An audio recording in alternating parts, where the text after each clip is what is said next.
This debate does not and should not take place in a vacuum. It takes place in the real world. And yesterday, that world was profoundly shaken by a reprehensible act of violence in Woolwich, which saw the soldier Lee Rigby brutally murdered by 2 assailants. In the immediate aftermath of that attack, 2 men claimed that they had instigated that attack and claimed that their justification for doing that attack was Allah. Ladies and gentlemen, I think you will all agree this was a despicable act and would wish to extend your sympathies and wishes to the family of Mr. Rigby at this time. But more than that, I am sure that these are sentiments which are shared by the overwhelming majority of Muslims both in Britain and around the world. Not only would they have shared the same revulsion at an act of brutality against our fellow man that we all do, but moreover, they would have felt the anger that their God and their religion was falsely and illegitimately invoked as justification for that heinous crime, without any legitimacy in either the Quran or any Islamic precept and any legitimate reading of those whatsoever. Moreover, they would have felt a profound sense of fear as the clouds of vitriol and misinformation descended once again on all Muslims, as they do in the aftermath of any attack which is perpetrated by someone purporting to act in the name of Islam. Within minutes of the attack, before any of the facts had been substantiated, Muslims was trending on Twitter, with literally thousands of tweets exhorting the expulsion and even extermination of Muslims from the United Kingdom. Last night, the EDL took to the streets in order to reclaim them from Islamism, and in doing so, attempted to torch mosques across the country. Popular media, newspapers and TV channels, before rushing to characterise these men as fanatics or maniacs, sought to characterise them as Muslims. Ladies and gentlemen, the victims of any terror attack are not confined to those who are directly and physically affected by it. The victims of a terror attack are all those who feel insecure, victimised and fearful as a result of that attack. Ladies and gentlemen, the British Muslim community were the victims too of yesterday's attack. That is the context in which tonight's debate occurs, ladies and gentlemen. And that is why it is more important than ever that you refuse to buy into the voices of fear and hate and confusion which seeks to cast the fundamentally peaceful religion of Islam as a violent one. In the aftermath of such an attack, it is right and just and important that we refuse to allow a monopoly on the discourse surrounding Islam to be given to those voices of fear who either seek to cast it as something that it's not, or seek to use it to justify their own violent and heinous aims. And to that end, I am delighted to introduce such an esteemed group of speakers to speak alongside me on this motion tonight. On the proposition, I am joined by Adam Dean, an international public speaker and broadcaster who has been speaking and researching and working in the field of Islamic apologetics for almost a decade now. I am also joined by Mehdi Hassan, who turned down an invitation to Question Time to be here tonight. He's a former PPEist here at Oxford and now the political director of the UK Huffington Post. On the opposition, we are joined by Anne-Marie Waters, a journalist and member of the Labour Party who has campaigned against the imposition of Sharia law in Western democracies. We're also joined next to her by Daniel Johnson, who, like me, studied modern history, but unlike me, is now the editor of a right-wing journal. Finally, we are joined by Peter Atkins, a former professor of chemistry who is frequently, here at Oxford University, who has frequently provided a scientific critique of religion. And I'd like to say to everyone speaking in tonight's debate, and forgive me if I mispronounce, Assalamu alaikum, the universal Islamic greeting, may peace be upon you. Now, for the duration of my speech, I'm going to do 3 things. First of all, I'm going to set out the parameters and the confines in which this debate should occur. Secondly, I'm going to give you a positive justification for the consideration of Islam as a religion of peace. And finally, I'm going to tell you what it would mean for you to vote in favour of the proposition tonight and why that's something that you should definitely do. So first of all, in terms of setting the parameters for this debate, because both Islam and both peace mean lots and lots of different things to lots and lots of different people. Even at this preliminary stage, I think that's why we should be very wary about refusing to allow Islam to be characterised as peaceful and allowing a hegemony of what Islam can and cannot be to any group in society at all. When we're speaking about peace, we're broadly speaking about, I'd like to invoke a metaphor used by Martin Luther King, which was to say that peace is not just the absence of violence, but the presence of justice. Now, in order to be able to cast Islam as not being a religion of peace and not conforming to those tenets, it's not just enough to cite individual actions or individual scripture.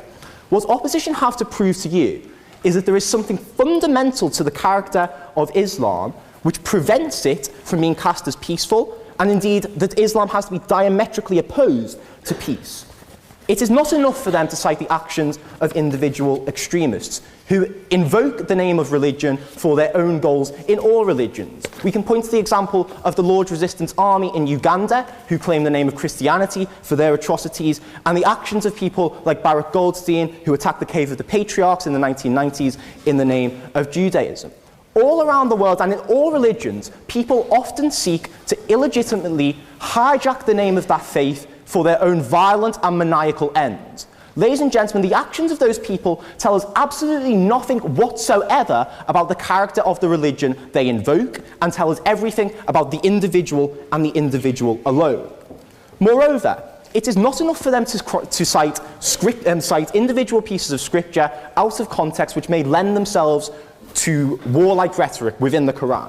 First of all, such exhortations exist within any religious doctrine, but moreover, to do so ignores the contemporary context in which the Quran was dictated in a state of total war in the 7th century. Scriptural analysis is something that my colleague is going to talk about in more detail.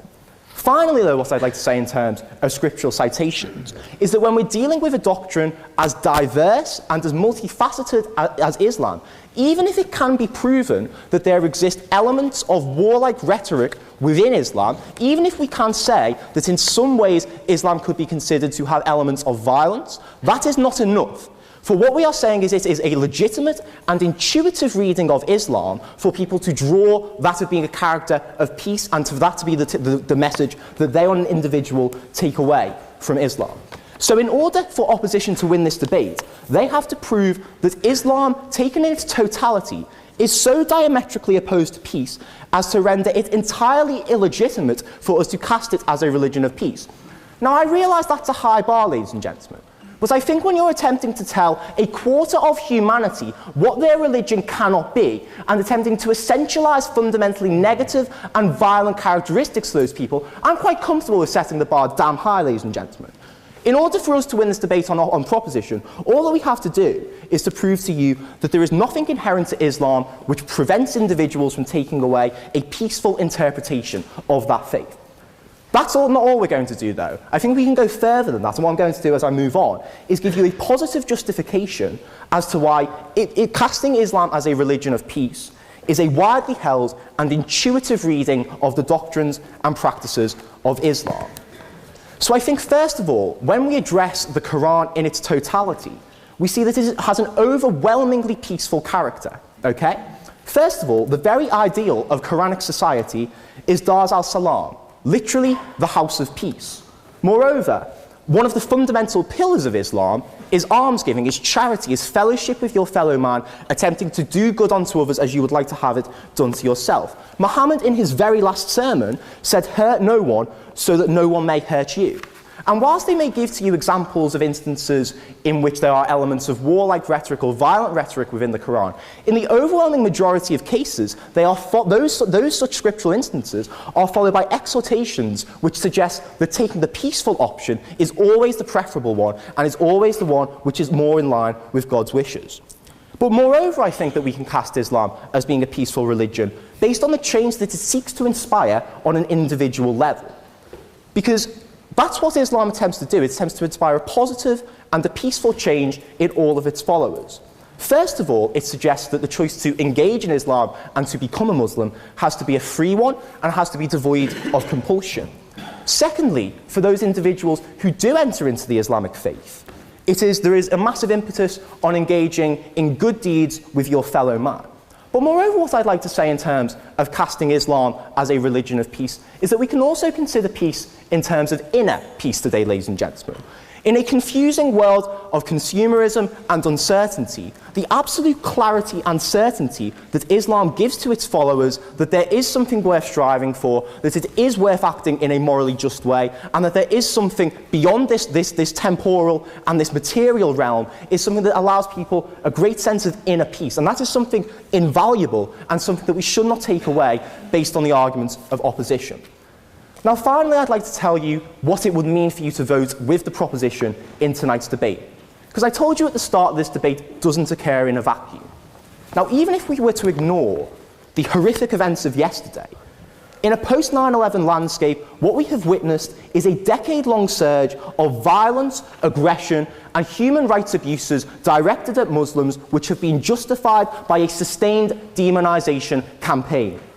When the Western media and when mainstream media is looking for a voice of Islam, they do not seek out the moderate voices, they do not seek out the reasoned voices, they seek out angry men with hooks, ladies and gentlemen. They seek out people who are setting fire to effigies. There has been a deliberate distortion in the actions of the media in the post-9/11 and post-7/7 world, which has been internalised by many people in society. That's why in the aftermath of yesterday's attacks, Twitter went absolutely mental with people suggesting that we should kill all the Muslims. That's literally something that was retweeted thousands and thousands of times.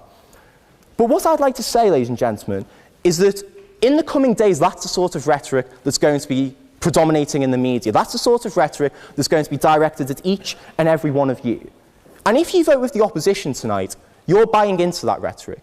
You are telling people who follow the Islamic faith, you are telling Muslims what their religion can and cannot be, and that it must not be peaceful and must be violent. That is something which essentializes, and that is something that marginalizes. When you walk out that door tonight, you've got a choice between love and hate, between embrace and rejection, between peace and conflict. I hope you make the right choice.